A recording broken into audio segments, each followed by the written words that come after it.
Jésus, je suis plutôt le bon berger.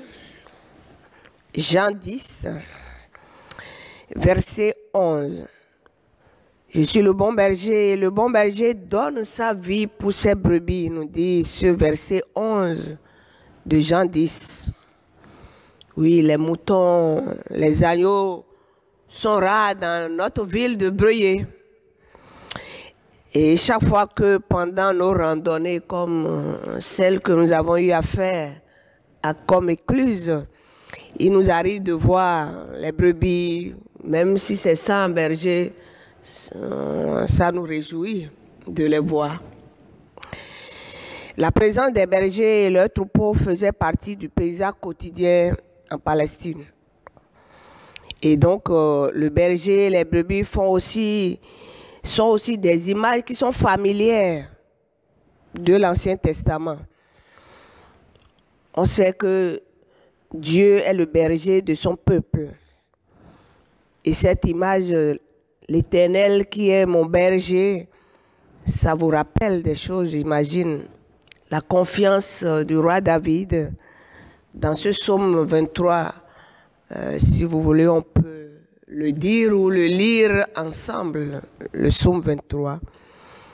L'Éternel est mon berger, je ne manquerai de rien. Il me fait reposer dans de verts pâturages. Il me dirige près des eaux paisibles. Il restaure mon âme. Il me conduit dans les sentiers de la justice à cause de son nom. Quand je marche dans la vallée de l'ombre de la mort, je ne crains aucun mal, car tu es avec moi. Ta houlette et ton bâton me rassurent. Tu dresses devant moi une table en face de mes adversaires. Tu induis ma tête et ma coupe déborde. Oui, le bonheur et la grâce m'accompagneront tous les jours de ma vie et j'habiterai dans la maison de l'Éternel jusqu'à la fin de mes jours. Amen. Oui, l'Éternel pourvoit à tous les besoins de son troupeau. Le prophète Ésaïe complète même cette image du berger en mettant en avant son rôle du libérateur de son peuple. Quand il dit « Voici mon Seigneur l'Éternel », il vient avec puissance. Comme un berger, il fera paître son troupeau. De son bras, il rassemblera des agneaux et les portera dans son sein. Il conduira des brebis qui allaitent. Isaïe 40, verset 11.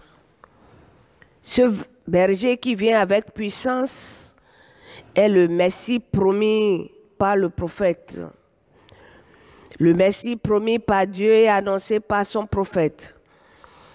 Ce Messie prendra personnellement soin de chacune des brebis du troupeau. Oui, ce Messie est attendu par le peuple d'Israël avec une ferveur spirituelle, même si parfois cette attente du Messie bon berger est fausse. Mais avant et après l'arrivée de ce Messie, Dieu a confié son peuple aux bergers qui étaient les rois, des prophètes, les pasteurs, à vous et moi également aujourd'hui.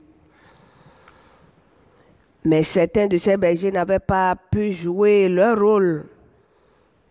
Au lieu de paître le troupeau, ils se paissaient eux-mêmes. Ils s'enfuyaient à la vue des loups sous toutes ces formes. Ces loups qui tuent le troupeau et le dispersent. Dans sa colère, l'Éternel dit « Malheur aux bergers qui détruisent et dispersent le troupeau dont je suis le berger. » On peut lire ça dans Jérémie 23, verset 1. Oui, le jugement de Dieu pour les bergers qui détruisent.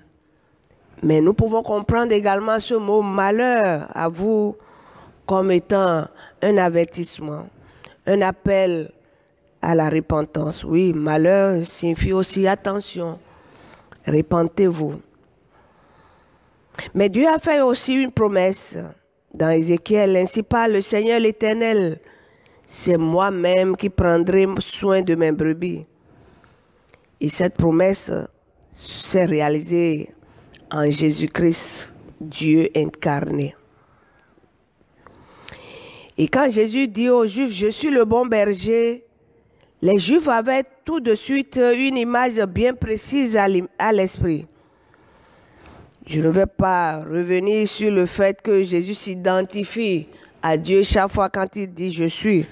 Nous l'avons déjà, nous le connaissons désormais. Mais cette déclaration « je suis le bon berger » de Jésus nous renseigne beaucoup de choses, nous renseigne sur beaucoup de choses, sur son travail et sur ses relations avec nous. Et c'est cela qui nous confère, procure un puissant réconfort. Chaque fois quand on lit ce psaume 23 et autres, je ne sais pas ce que ça vous fait, mais moi, c'est réconfortant de savoir que l'Éternel est là et veille sur moi. Alors, Jésus, quand il dit « je suis bon », en le disant, il le dit parce qu'il n'est pas comme les mauvais bergers d'Israël qui ne prennent pas soin du troupeau. En disant qu'il est bon, c'est parce qu'il est parfait. Parce que c'est lui qui veille sur son peuple. Parce que lui connaît ses brebis. Chacune de ses brebis. Et ses brebis, c'est son peuple. C'est son église. Oui, bien sûr. On dira toute la terre appartient à Jésus puisqu'il est vrai Dieu. Tous les hommes, toutes les femmes sont à lui puisqu'il est leur créateur. Mais il donne à chacun la liberté de choisir, de faire partie de son troupeau. Oui, le bon berger qu'il est parle à ses brebis et ces dernières entendent sa voix. Il connaît tout, effectivement tout sur ses brebis. Il a une connaissance qui découle d'une relation intime et profonde.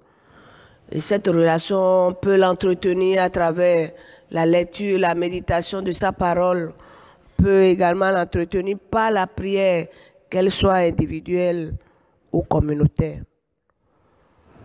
Jésus connaît ces brebis qui sont blessées, celles qui ont faim, celles qui sont malades. Il connaît nos cœurs, nos soucis, nos pensées. Oui, il est au courant de toutes nos peines.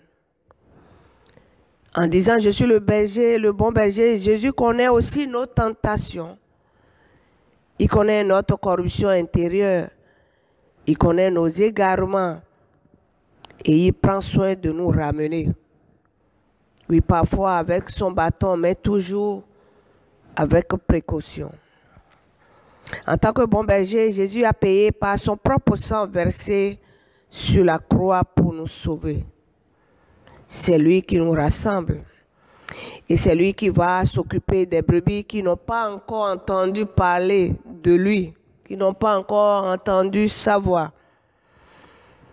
Au total, quand Jésus dit « je suis le bon berger », il veut nous dire qu'il est le berger de tous les bergers que nous sommes, qu'il est également le berger de toutes les brebis que nous sommes également. Et c'est lui qui a donné sa vie pour notre rédemption à tous. Je vous propose cette prière acrostiche sur « Je suis le bon berger ».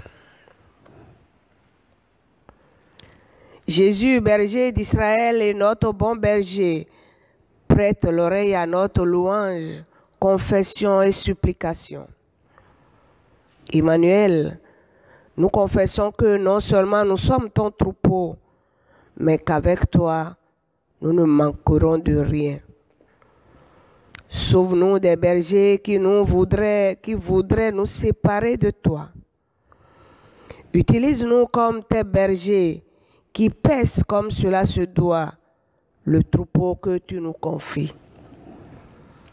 Inspire-nous des paroles, des gestes et attentions quotidiens dont nous avons besoin pour paître le troupeau que tu nous as confié avec dévouement.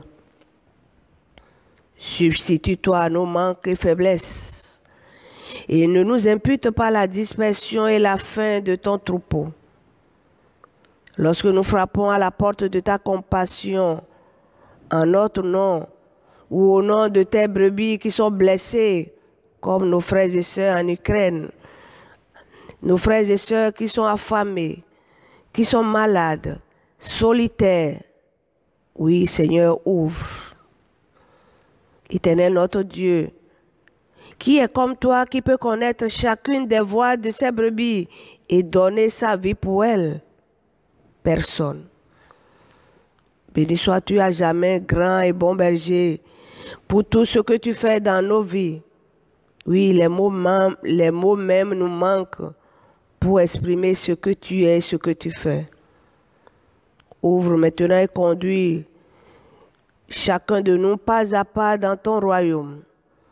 Nourris-nous jour et nuit de ta parole de vie et protège-nous des loups ravisseurs. Bénis ton troupeau acquis au prix de ton sacrifice sur la croix et fortifie notre confiance en toi. Éloigne-nous, Seigneur, de tout opportuniste qui voudrait nous amener loin de toi et te renier en parole et en acte. Rassemble aussi le reste de ton troupeau qui n'a pas encore entendu ou répondu à ton appel et règne en maître sur nos vies dès maintenant et à jamais. Guide et maintiens nos pas dans les empreintes de tes pas d'obéissance, d'amour, de bonté, de miséricorde, de fidélité et de liberté. En écoutant ta voix, Seigneur, donne-nous de te suivre tous les jours de notre vie, comme les brebis qui reconnaissent la voix de leur maître parmi toute autre voix. Reste avec nous et protège-nous au nom de Jésus le bon berger qui a donné sa vie pour le salut de toute l'humanité. Amen. Je suis le bon berger. Je suis juste un mot, dis-moi. Mon église est-elle toujours ouverte, à l'écoute de l'autre, bienveillante à l'étranger, engagée dans la lutte contre toutes ces injustices qui brisent notre monde? Sagesse qui émerveille, porteuse d'espérance, d'un amour immense, universelle et lumineuse, ta parole réconforte, illuminant le cœur des plus petits, des plus fragiles. Sois béni, Seigneur, qui nous fait chaque jour des bâtisseurs de ton Église. Lentement, elle se construit, pierre vivante. Église, temple, assemblée, elle essaie d'être un témoin pour notre temps. Bâtie sur le roc, elle se veut solide, quelles que soient les difficultés qu'elle doit affronter. Ou bien construite de mains d'hommes et de femmes, elle se plante là, où le besoin s'en fait sentir. Nouveau sanctuaire d'une espérance folle qui porte ton nom, le bon berger. Bonne nouvelle pour tous, ton Église proclame aux quatre coins de la terre que nous sommes frères et sœurs en Christ. Émerveillés par tout l'amour et la compassion qu'elle nous transmet. Réjouis, Seigneur, nos cœurs et nos âmes assoiffés de bonté et de vérité. Guéris-nous de timidité, de nos hésitations. Donne-nous de l'audace. Éclatant de joie, alors, nous irons bravement faire connaître au monde entier qui est notre Dieu, tout ce qu'il a fait pour nous, notre bon berger. Régénère notre foi, afin que tous unis en Jésus, nous restions fidèles à ce qui nous fait vivre aujourd'hui. Merci, le bon berger. Amen. Et moi, c'est les événements actuels qui m'ont inspirée. Lumineuse devait être notre vie, Éteinte, elle est aujourd'hui. Brillante sont les bombes destructrices, ombrageux est le moral des Ukrainiens. Notre Père, qui est aux cieux, barricade ce fou qui fait trembler le monde. Écarte-le de toute commande. Rejette ses idées meurtrières. Gomme-le de la vie de dirigeant. Éloigne-le, lui et ses acolytes du règne des puissants. Redonne une vie heureuse au peuple d'Ukraine. Amen.